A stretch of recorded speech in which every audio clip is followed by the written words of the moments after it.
America और France ने अब एक ऐसा कदम उठाने का फैसला किया है जिसके कारण भारत और हमारे आसपास साउथ ईस्ट एशिया में युद्ध का खतरा और भी ज्यादा बढ़ गया है। अमेरिका का तो चलो हमें पता है, उसका चाइना के साथ 36 का आंकड़ा है, लेकिन फ्रांस ने भी चाइना को अचानक से एक बड़ा झटका दे दिया है जिसकी उम्मीद बिल्कुल भी नहीं थी। अमेरिका और उसके अलाइज साउथ ईस्ट एशिया से ज्योग्राफिकली काफी दूर हैं, उनके ऊपर खतरा काफी कम है या फिर ना के बराबर है। ऐसे में अमेरिका बिना सोचे समझे ताइवान के कंधे के ऊपर बंदूक रखने की कोशिश में लगा है। पिछले कुछ हफ्तों से अमेरिका ने ताइवान का जिस तरीके से समर्थन किया है उससे साफ होता है कि अमेरिका यूक्रेन की तरह ताइवान को भी चाइना के साथ युद्ध में धकेलना चाहता है। अमेरिका चाहता है कि चाइना ताइवान के ऊपर हमला करे और फिर रिटेलिएशन में दुनिया के बाकी सभी देश, खासकर वेस्टर्न देश रशिया की तरह सेम तरीके से चाइना को भी बॉयकॉट करें। यूक्रेन के ऊपर हमला करने के लिए जो प्रतिबंध रशिया के ऊपर लगे हैं, सेम प्रतिबंध चाइना जब ताइवान के ऊपर हमला करे तो फिर चाइना के ऊपर भी थोपे जाएं, ताकि चाइना को आर्थिक तौर पर कमजोर किया जाए। ताइवान को डिप्लोमेटिक सपोर्ट देना तो चलो एक बात है, पिछले कल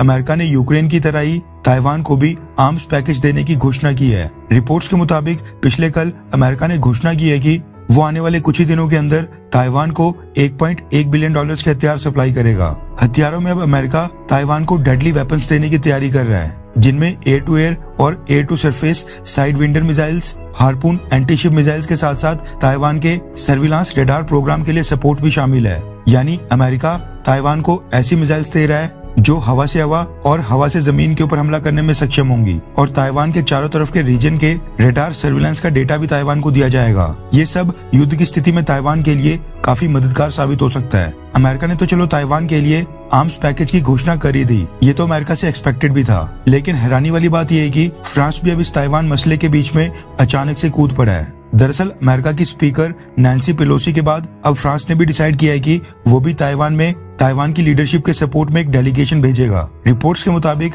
7 सितंबर को फ्रांस से सीनेटर्स का एक डेलीगेशन ताइवान के दौरे पर जाएगा और इस दौरान ताइवान को अपना समर्थन शो करेगा। ऐसा नहीं है कि फ्रांस पहली बार ताइवान में अपने सीनेटर्स भेज रहा है, लेकिन दिक्कत यह है कि इस समय चाइना पहले ही ताइवान को चारों तरफ से घेरकर मिलिट्री और नेवल ड्रिल्स कर रहा है। ऐसे में जब माहौल ऑलरेडी इतना गर्म है तो फ्रांस का ताइवान में अपना डेलीगेशन भेजना एक तरह से चाइना को चैलेंज करना ही माना जा रहा है। फ्रांस में चाइनीज एम्बेसी और चाइना की कम्युनिस्ट गवर्नमेंट फ्रांस को चेतावनी दे रहे हैं कि फ्रांस ऐसा ना करे, लेकिन फ्रांस भी सामने से झुकने के लिए तैयार बिल्कुल नहीं है। अमेरिका के हथियार देने और फ्रांस के दखल देने से चाइना को उकसाने की कोशिश की जा रही है कि चाइना ताइवान के ऊपर हमला करे और फिर सभी वेस्टर्न देश मिलकर चाइना के ऊपर कड़ी कार्रवाई करें। भारत के लिए इसमें दिक्कत की बात यह है कि जिस तरह से यूक्रेन युद्ध के फैलने का खतरा पूरे यूरोप के ऊपर मंडरा रहा है, सेम उसी तरह से चाइना ताइवान युद्ध साउथ ईस्ट एशिया के बाकी रीजन में भी फैल सकता है, जिसमें भारत भी शामिल है। और अगर साउथ ईस्ट एशिया के रीजन में नहीं भी फैला तो जिस तरह से यूरोप के देशों की अर्थव्यवस्था रशिया यूक्रेन युद्ध के कारण